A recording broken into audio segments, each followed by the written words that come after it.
Assalamualaikum warahmatullahi taala wabarakatuh.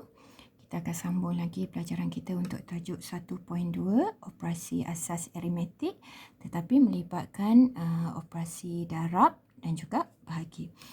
Okey, sama juga macam yang kita buat tambah dan tolak sebelum ni.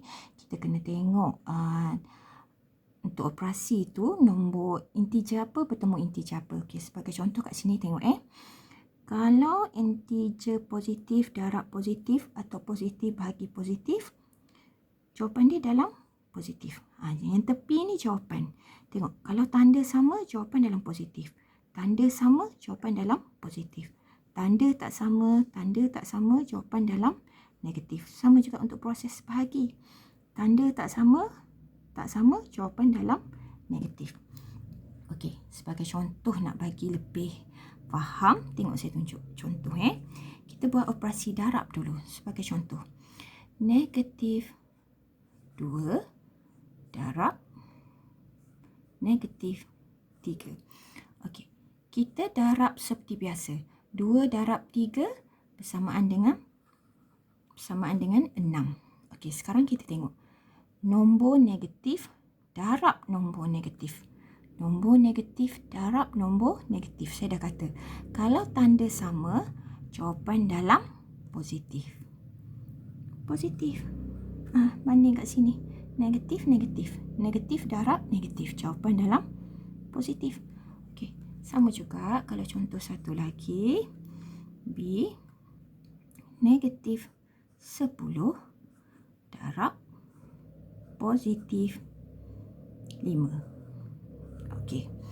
Kurungan ni dibuat sebab dia tak nak bagi awak confuse antara tanda negatif darab dan juga tanda positif. Kita nak beza. Ini darab, ini positif, sebab tu dia buat kurungan. Okey, dia tak ada apa pun, cuma dia tak nak bagi kita confuse. Okey, sekarang tengok. Darab macam biasa. 10 darab 5 50. Nombor negatif darab nombor positif. Nombor negatif darab nombor positif. Jawapan dalam negatif. Samalah jadi. So, kita banding kat sini untuk letak nak tengok jawapan, tanda dekat jawapan tu. Kita letak kat sini. Okey, contoh C satu lagi. 6 darab negatif 5. Sebelum ni saya dah terangkan. Kalau dekat satu nombor tu, integer tu tak ada tanda, itu sebenarnya adalah tanda positif. So, maknanya kat sini, positif darab negatif. Positif darab negatif, jawapan kita dah kata. Kalau tanda tak sama, jawapan dalam negatif. Okey, darab seperti biasa. 6 darab 5, 30. Senang je kan? Okey. Sekarang, untuk darab. Kita tengok pula untuk bahagi. Okey, sama juga bahagi. Kita tengok. Apa bahagi apa? Nombor negatif bahagi nombor negatif ke? Nombor negatif bahagi nombor positif ke? Kita tengok. Kita kena banding. Okey, sebagai contoh, kita tengok negatif 30 bahagi negatif 5. Okey.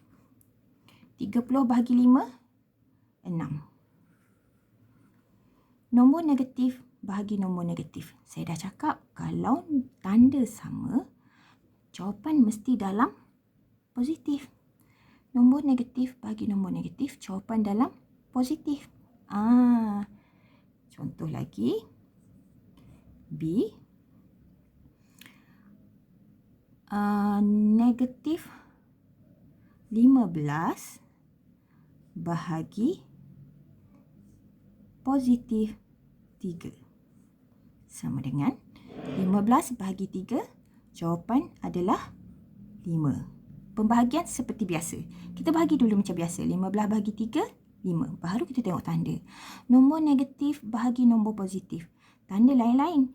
Kalau tanda lain, jawapan dalam negatif. Okey.